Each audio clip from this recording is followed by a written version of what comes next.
shutout. 8th inning, 10-3. Bases are loaded for Verlander, who waits on a 3-0 pitch. He swings, and it's a high fly ball, deep center field. It is gone! Home run! And a huge bat flip to celebrate. All right, Ben, start the show already. What is up, everybody? Welcome into another episode of Flippin Bats. It is Tuesday, and we have this week in Shohei Ohtani news for you. He is killing it right now, by the way. So we'll get to that here in just a minute. We're also going to do a fun little buy or sell segment in a little bit, and we're going to highlight these rookies today. This rookie class this year is incredible, and they've slowly but surely started to really turn it on. So we're going to rank the top 5 rookies of the past week and talk about them and what they have been doing. But you know what time it is right now. It is time for my favorite segment this week in Shohei Ohtani news. We're going to talk about his bounce back start against the Red Sox. We're going to talk about his bat, and it is hot. And we're going to talk about the legend that is Shohei Ohtani and why it is time to put even more respect on his name. But I want to start with this past start on the mound for him against the Red Sox. It was dominant, and coming off a start in New York, just like last year. He started against the Yankees in the Bronx, and he struggled. He did it again this year. He started in the Bronx, and it was a struggle. For whatever the reason may be, he didn't have his best stuff, but they were hitting him. I believe that he was tipping his pitches. A lot of signs point to that, and it didn't go well. It wasn't a good start. But I did sit here and say, this happened last year. And what he did is he bounced back, and he propelled himself on the mound through the rest of the year, and he dominated. So I really did believe that Shohei was due for a bounce back start. He's just too good. He's too talented, and on top of that, he loves pitching at home. So, who does he have to face? Well, the Boston Red Sox, who are a juggernaut offensively and have been playing fantastic offensively. But he pitched 7 innings, 1 earned run, gave up, or had 5 RBIs in the game. I mean, he killed it in his outing against the Red Sox. Just absolutely crushed it on the mound in a bounce-back start when he needed it the most. 6 Ks, got the win on the mound against the Red Sox. From the word go, I guess the word play ball in baseball, you knew he had his good stuff. You can often tell immediately when Shohei is going to have a good game. You can tell pretty quickly. But this year, what's been cool is even when he doesn't have his best stuff, he's able to kind of work through it and be better. But in that game against the Red Sox, he had his best stuff going immediately. He was throwing 100. His slider was disgusting. He was showing some energy on the mound. I mean, that is the Shohei that we know and love, that I know and love. We were seeing so much raw passion and energy from him. Even early on in the game, he would get a big third out and he would pump his fist and he would yell and he would scream. He was so animated that game. At the plate, I remember, he hit a foul ball into the dugout and he literally screamed so that he was scared it would hurt somebody. In that very next inning on the mound, he threw a pitch. The batter fouled it off. He screamed again, making sure nobody got hurt. He was so animated in that game. He was so into it. The energy, the passion was there. And he dominated a very, very good lineup. And I wasn't surprised in the least bit because we've seen it 2 years in a row now. He pitches in Yankee Stadium. It doesn't go well, and he gets mad. Shohei lives baseball, lives and breathes it. When he doesn't do something well, you should bet on that next time he does it going well. He had a couple not great starts there in a row. And to top it all off, that Yankee start in Yankee Stadium was not good again. And he comes out against the Red Sox, 7 innings pitched, 1 earned run, 6 Ks, got the win on the mound. He also dominated at the plate in that game, which is what I want to talk about next. His bat, offensively, he is in fuego right now. Shohei Ohtani is on fire at the plate. And we saw it in that game that he pitched against the Red Sox. That was the stereotypical Shotime performance. He pitched great. He hit great. He had a homer. He had multiple hits. He dominated on the mound and at the plate. That is a Showtime performance. Those are the ones that I just love watching because we don't see that. We never see that in the game of baseball. People can have good weeks or good games, but they can't possibly have as good of a game as Shohei has if he gives a Showtime performance where he goes out and dominates on the mound. There were multiple innings that game where he would get a huge last out of the inning and then he would lead off the next inning. Think about that. He's putting forth all of this effort, all of this energy, throwing 100 miles an hour, and then having to lead off the next inning, immediately running in the dugout, taking off your glove and putting on your batting gloves and your helmet and going up to the plate? That's unheard of. Pitchers these days, after a big inning like that, they'll come back in the dugout, they'll get a thing of water, they'll sit down, they'll talk to the pitching coach, they'll talk through the inning. Not Shohei. He's got to lead off that inning. He's got to lead off. And he hit a homer and had another hit, a couple RBIs. It was truly an unbelievable game. He is hitting .345 in the last week, 2 home runs, 5 RBIs. That's in the last week. In the last 2 weeks, he's hitting .306 with 4 homers and 8 RBIs. Think about that. Those are great numbers. .345 in the last week. Shohei is turning it on. He's turning it on. He's doing well pitching. Now, he makes the adjustment he needs to. And then he has a fantastic outing. But offensively, he said, it seems like a month ago that he said he was close to figuring it out. And then we start to see more glimpses of it going well. More and more, we start to see, okay, that was a good game. But still it seemed like he hadn't quite put it all together. Well, now over the course of the last 2 weeks, he's hitting .306, 4 homers, 8 RBIs, while pitching well. This man is a legend. And it's time we put the respect on his name that he deserves. Shohei Ohtani is a living legend. And it's time that we all appreciate what we are seeing right now.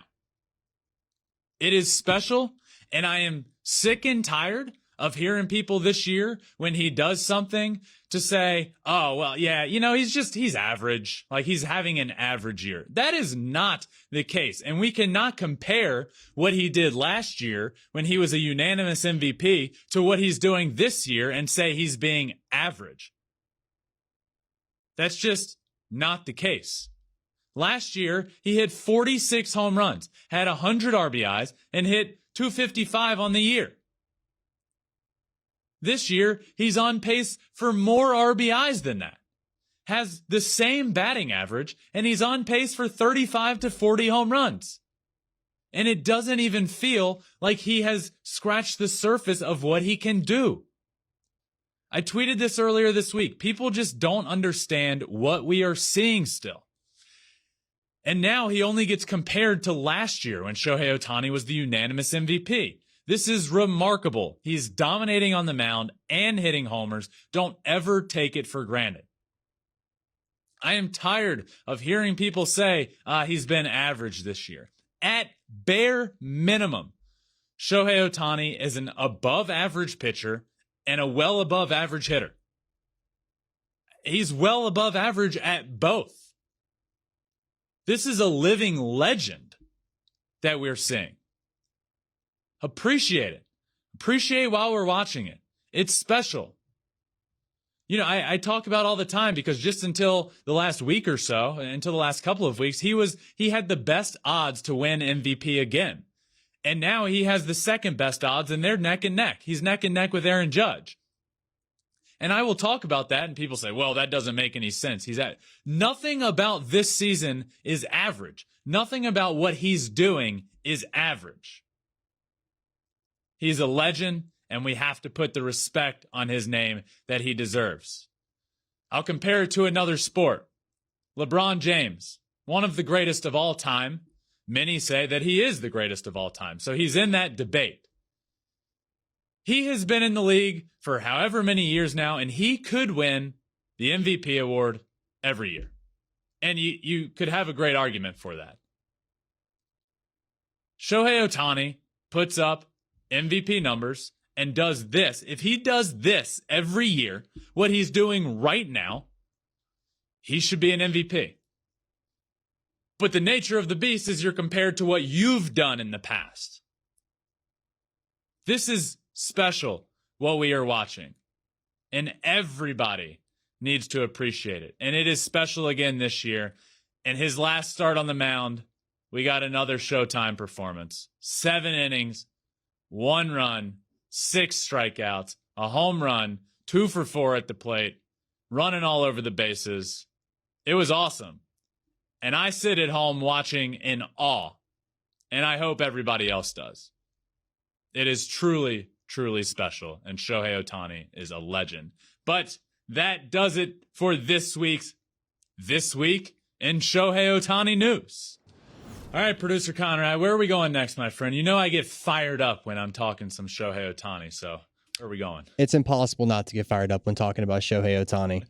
But let's move on to another group of players that are playing at an outstanding level this year. And you've been on the record for a while about this 22 class of rookies in Major League Baseball. So let's kind of go through a new thing we're doing here with a little head of the class where we kind of rank the rookies. Yeah, I would love to do that. And I have said a lot this year. I think this rookie class could be one of the best ever. But, you know, they didn't start off extremely hot. They're all playing a little bit better now. And now that we're doing 5 episodes a week, it gives more opportunity to, not have to pack something in 3 episodes a week. So what we want to do, head of the class, ranking the top 5 rookies of the week. So let's get into that now. And at number 5, I have a guy that I really, really like with the Royals, MJ Melendez. This guy catches. He plays the outfield. I mean, this guy has been dynamic for the Royals ever since he came up. He comes up when Salvador Perez, friend of the pod, goes down, catches, and then Salvi comes back and has been on a tear, by the way, and MJ goes to the outfield. It's remarkable. He had 2 homers, 7 RBI, a 940 OPS on the week. The man has been killing it. I'm excited for his future with the Royals. I know not a lot of people watch Royals baseball, a lot of it, but they got some really exciting rookies out there. Him being one of them, and another guy that you'll see on this list, probably a bunch this year, and Bobby Witt Jr. But let's move on to number 4 on the list this week, top rookies. I have Spencer Strider of the Atlanta Braves. This guy, if you don't know the name, learn it. The Atlanta Braves have a bunch of stars. This guy is going to be a star. He throws 1,000,000 miles an hour. Don't fact check me there, but it is hard, but it might not be close to 1,000,000. He's 1-0 on the week, 5 2/3 innings, 8 Ks, 0 earned runs. This is a guy that wasn't even in the starting rotation. He just comes up. He has an electric arm. And then they're like, hey, we need to put him in the rotation. And then this week, he's out there throwing close to 100 miles an hour with wipeout stuff. And is, one of his first starts of his career, just making guys look silly.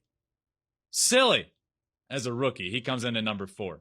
Number 3 on this list for this week's top rookies, Julio Rodriguez, the J-Rod show. This one's interesting to me. Not interesting. It's just awesome. I'm so happy for him. He started the year off struggling. It wasn't great, but he has been killing it. 250 on the week, 2 homers, 4 RBIs, 6 runs scored.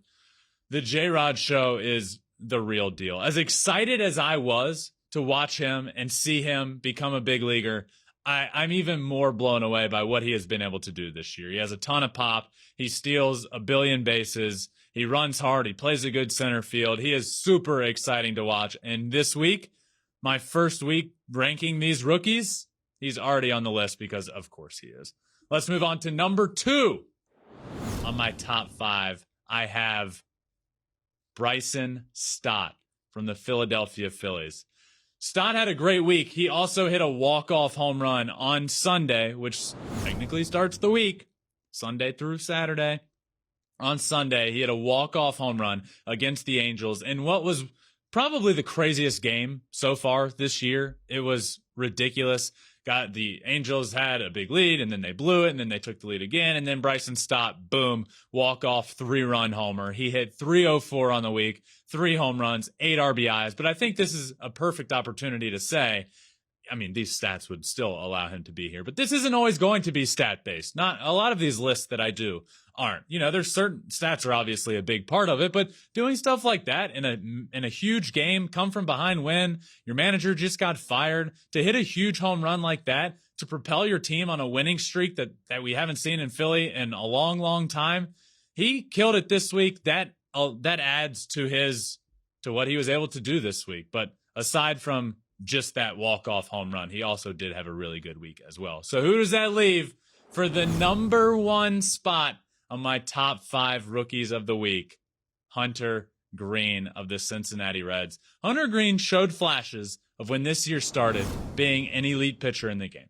And we'd all heard the name. We all knew it.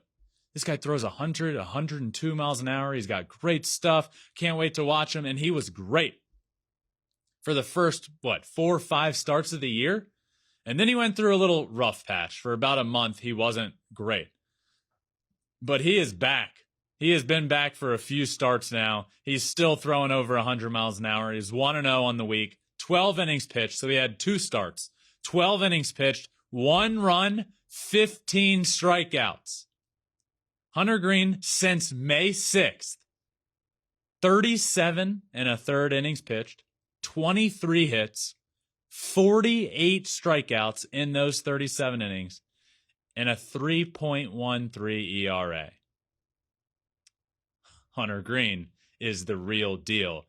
And he is a guy, when you look at this rookie class, I mean, you went to the names this year of Spencer Torkelson, Julio Rodriguez, Bobby Witt Jr. Hunter Greene has shown not only does he have great stuff, but he is an elite arm in this game and is going to be for a long time to come. So we're back to talking about the rookies.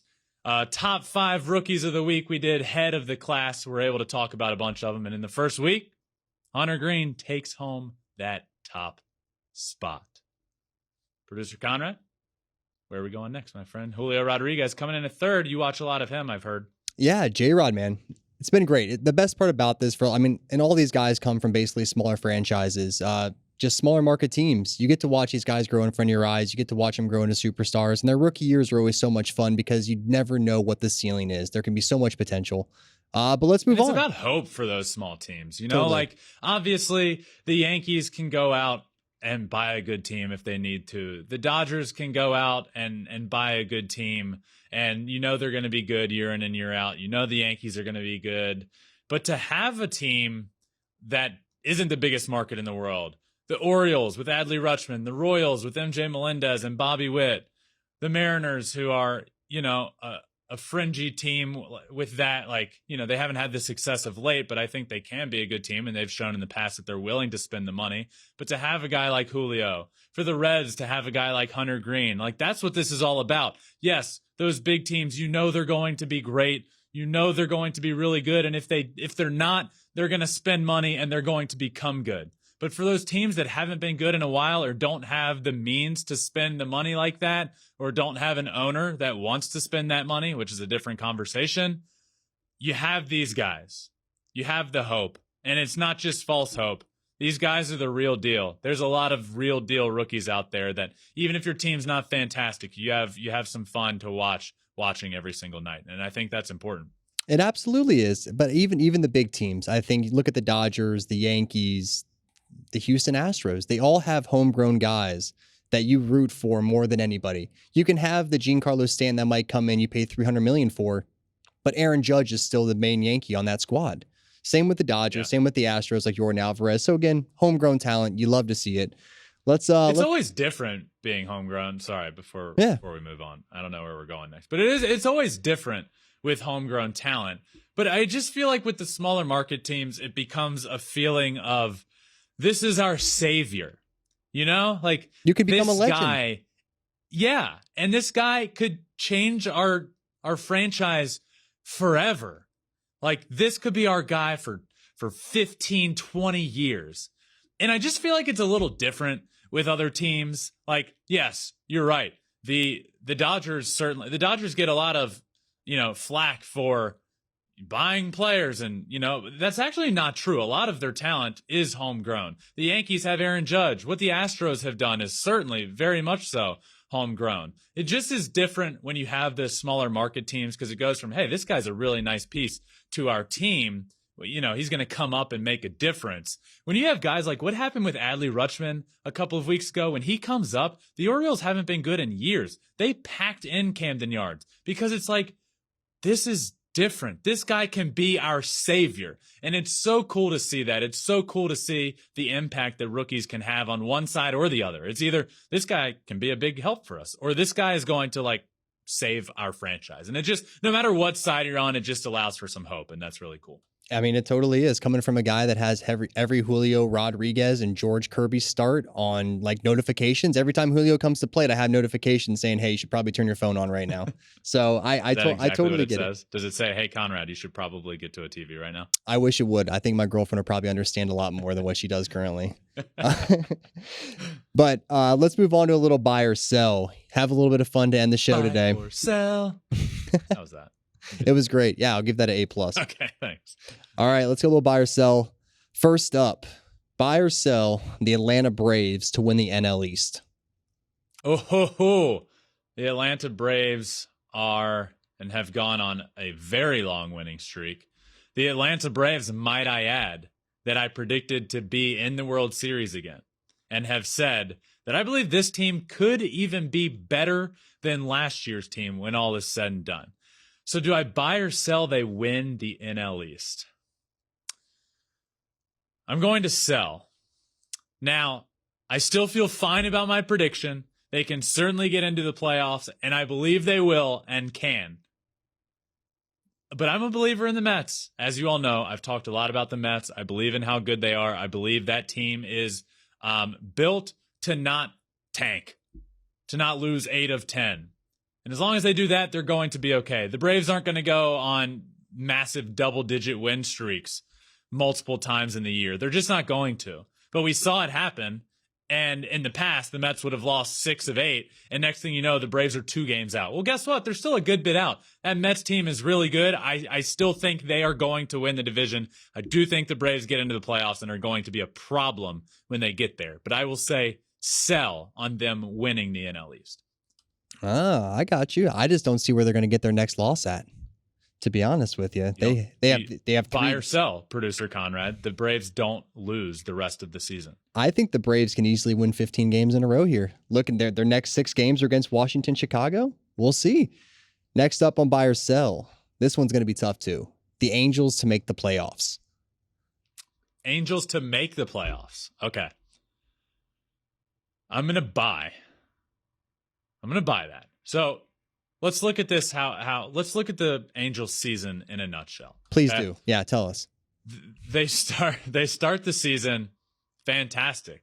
They look like and appear to be one of the best teams in the game of baseball, and that's not a stretch to say that. Then it all changes. They go on the longest losing streak in franchise history. They fire their manager. But why did that happen? Okay, well, there were a lot of injuries involved. Taylor Ward, who has been a bright spot on that team this year and a massive part of that team, goes down.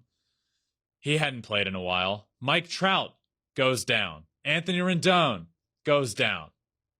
The injuries built up with that team. And I'm not saying it was all injuries to blame, because it's not all injuries to blame for a long losing streak for 14 games. That's not a managerial problem. I know the manager might hurt or might hinder it or might help it.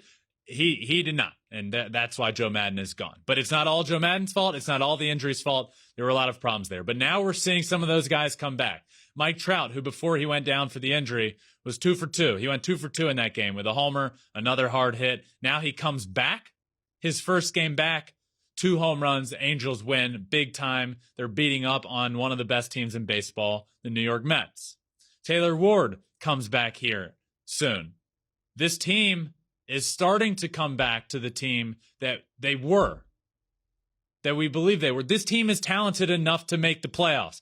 That's why I'm buying. This is my roundabout answer of saying I am buying that the Los Angeles Angels of Anaheim are good enough to grab one of the now 3 wild card spots. They're too talented not to. Buy the Angels make the playoffs. All right. I hear you on that one. Let's move on. This it's getting a little bit easier for you here.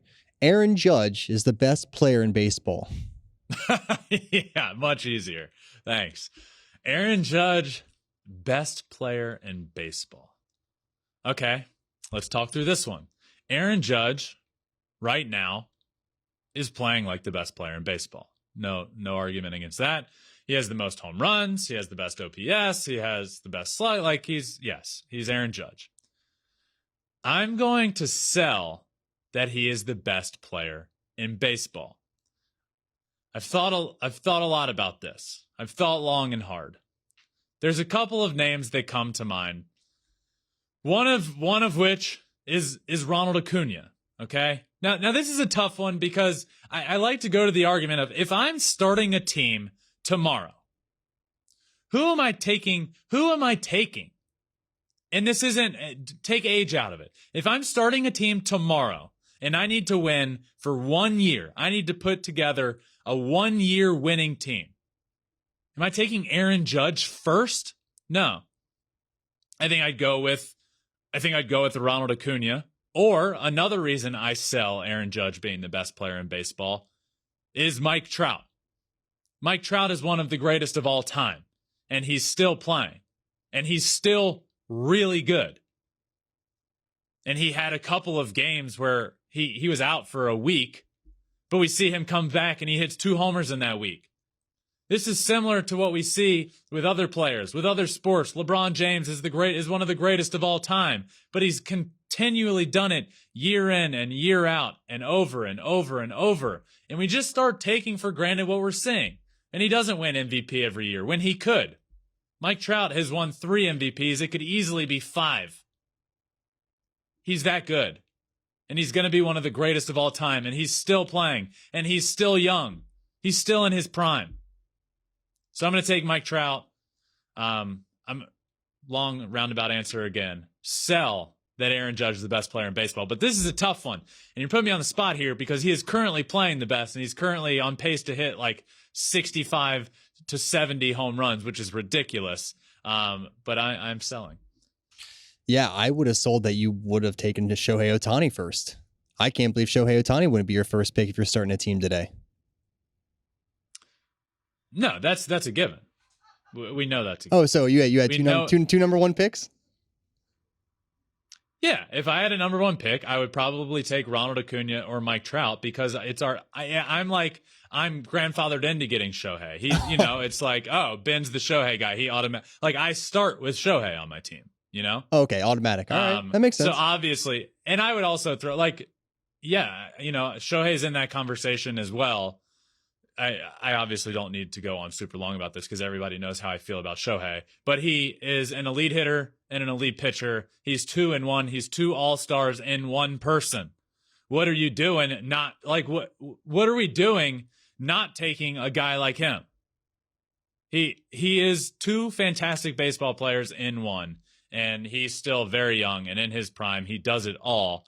So there's a few players that I would say over Aaron Judge is the best player in baseball, but nobody's playing better right now. So that makes this an interesting conversation and you threw this in there. That was a good question. It's a good question. Just ask it, man. The people want to know. All right. We're actually going to stick with the Angels here because I found this to be absolutely hilarious last week. Buy or sell Nickelback for every single walk-up song.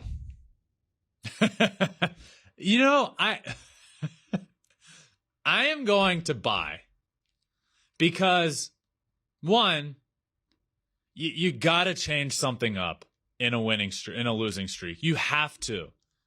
You know why? Because it's never all your fault. There's got to be something outside that is messing up our mojo. You just got to change it up sometime. I've seen guys in locker rooms going on hitless streaks that have done some stuff that I can't repeat on this podcast. You see some weird things happen when you're losing. Weird stuff happens when you're losing. You got to change it up, though, because it works. It didn't work for the Angels the other night when they walked up with Nickelback and Shohei Ohtani had Photograph, which was great. I'm buying it because I'm buying the thought process behind it. It didn't work. And say what you want about Nickelback. A lot of people don't like them, but I'm buying it because of the changeup. Follow-up question.